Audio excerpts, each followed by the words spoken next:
اللہ تبارک و تعالیٰ نے ایک اچھے انسان کی نشانی بیان فرمائی. دیکھیے، میں کسی کو اچھا کہوں تو کوئی ضروری نہیں کہ وہ اچھا ہو، یا اگر آپ کسی کو اچھا کہیں تو یہ بھی ضروری نہیں کہ وہ اچھا ہو، لیکن اللہ جسے اچھا کہے. اور پھر اللہ تعالیٰ نے اس کی نشانی بیان فرمائی کہ تم میں سب سے اچھا انسان، بہتر دین پر وہ ہے جو اللہ کی اطاعت پر اپنا سر جھکا دے. یعنی انسان اپنی مرضی کے مطابق زندگی نہ گزارے، بلکہ انسان یہ دیکھے کہ اللہ کا حکم کیا ہے. حکم خدا پر جو اپنا سر جھکا دے تو وہ بہترین انسان ہے. اور پھر اللہ تبارک و تعالیٰ نے حضرت سیدنا ابراہیم علیہ السلام کی فضیلت اور شان بیان فرمائی کہ جو اطاعت کے لیے سر جھکا دے وہ تو نیکی والا، وہ سب سے اچھا ہے. اور ابراہیم جو تھے جن کو اللہ نے اپنا گہرا اور پکا دوست بنایا تھا، وہ ہر باطل مذہب سے جدا تھے. اس سے حضرت ابراہیم علیہ السلام کی شان پتہ چلتی ہے. یہ ابراہیم علیہ السلام کون ہیں؟ ابراہیم علیہ السلام کے بعد جتنے انبیاء دنیا میں آئے سب اولاد ابراہیم میں پیدا ہوئے. ابراہیم علیہ السلام کی خصوصیت کے ساتھ دو بیٹوں سے نسل بہت مشہور ہوئی، ایک حضرت اسماعیل علیہ السلام سے اور ایک حضرت اسحاق علیہ السلام سے. اسحاق علیہ السلام کے یہاں یعقوب علیہ السلام پیدا ہوئے جن کا لقب اسرائیل تھا. اصل نام یعقوب اور لقب اسرائیل.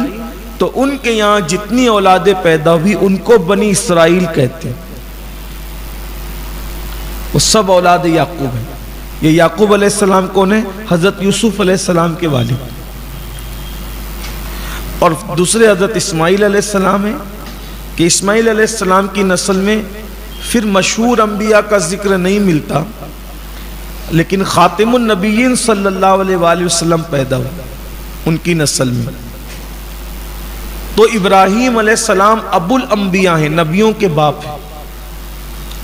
ان کے بعد ہر نبی انہی کی نسل میں پیدا ہوا، چاہے وہ بنی اسماعیل میں ہو چاہے وہ بنی اسرائیل میں. اور اللہ نے ان کی شان بیان کی کہ ہم نے ان کو اپنا پکا دوست بنایا، خلیل بنایا. پکا دوست کا مطلب کیا؟ صوفیہ بیان کرتے ہیں خلیل اس کو کہتے ہیں جس کی روح میں یار کا عشق بھر جائے، اس کو خلیل کہتے ہیں. جو سر تا سر جو ہے عشق میں ڈوبا ہوا ہو، پکا اور گہرا دوست ہو، اسے خلیل کہتے ہیں. اور انہوں نے کر دکھایا. اگر آگے آپ تفسیر سنیں گے تو ذکر آگے آنے والا ہے کہ مدتوں اولاد مانگتے رہے.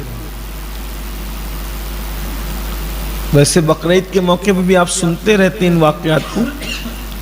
مدتوں اولاد مانگ. یہاں ایک بات ہمارے لیے بھی بہت عبرت کی ہے. ہم ادھر دعا کرتے ہیں اور سوچتے ہیں کہ کل ہی اس کا اثر نظر آ جائے. جسے خلیل بنایا اس کی دعا کو ظاہر کرنے کے لیے بھی مدتوں بیت گئی. بھئی حضرت ابراہیم علیہ السلام اچانک تو اولاد نہیں مانگنے لگے تھے نا. ظاہر سی بات ہے شادی کے بعد جب سال 2 سال ہو جاتے اور اولاد نہیں ہوتی تو انسان تو مانگتا ہی. لیکن جوانی سے اولاد مانگتے مانگتے مانگتے جب داڑھی اور سر کے بال سفید ہو گئے تو اللہ نے اولاد عطا فرمائی. کم و بیش 80 سال کی عمر میں آپ کو اولاد ملی، اور وہ اتنا خوبصورت بیٹا جسے اسماعیل علیہ السلام کہتے. یہ بھی آپ سن لیں کہ ابراہیم علیہ السلام وہ ہستی ہے جہاں سے دنیا کا ٹرننگ پوائنٹ آتا ہے. اس لیے کہ ابراہیم علیہ السلام سے پہلے کسی کے بال سفید نہیں ہوتے تھے. سب کے بال کالے رہتے تھے، آخر تک کالے رہتے. سب سے پہلے دنیا میں جس کے بال سفید ہوئے وہ ابراہیم علیہ السلام. ابراہیم علیہ السلام سے پہلے جتنے لوگ پیدا ہوتے تھے وہ سب ختنہ شدہ پیدا، ان کو ختنہ کی ضرورت نہیں پڑتی. سب سے پہلے جس نے اپنا ختنہ خود کیا وہ ابراہیم علیہ السلام. یعنی ابراہیم علیہ السلام سے بہت ساری ایسی چیزیں ہمیں ملی ہے، بلکہ خود قربانی جو ہے، ابراہیم علیہ السلام سے پہلے قربانی کا انداز جدا تھا.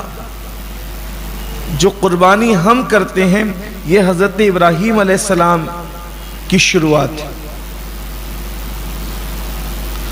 تو اتنا پیار اللہ کے لیے کہ تقریباً 80 سال کی عمر میں اللہ نے بیٹا دیا، اور اس کے بعد پھر آزمایا کہ وہی بھی بظاہر نازل نہ کی جبریل کو بھیج کر، بلکہ خواب میں دکھایا. حالانکہ نبی کا خواب بھی وہی ہوتا ہے. خواب میں دکھایا کہ بیٹا ذبح کر دو، ذبح کر دو، رکھ دی چھری، بیٹے کی گردن پہ چھری رکھ دی، چلا بھی دیا. یہ اور بات ہے کہ فدیہ آ گیا، مگر ثابت کیا کہ بیٹے سے پیار نہیں ہے، پیار تو تجھ سے ہے. یہ ثابت فرما.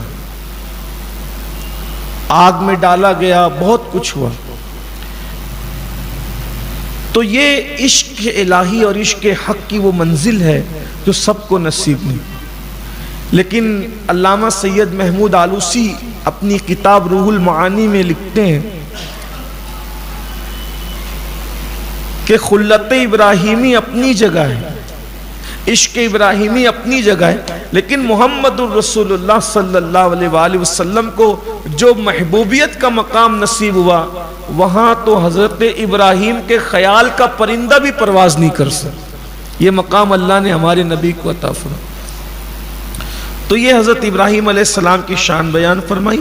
اور بار بار آج آپ نے ذکر سنا ہوگا کہ بار بار یہ آیت آ رہی تھی، بہت مقام پر بار بار آئی کہ اللہ ہی کا ہے جو کچھ زمینوں میں ہے اور جو کچھ آسمانوں میں، سب اسی کا ہے.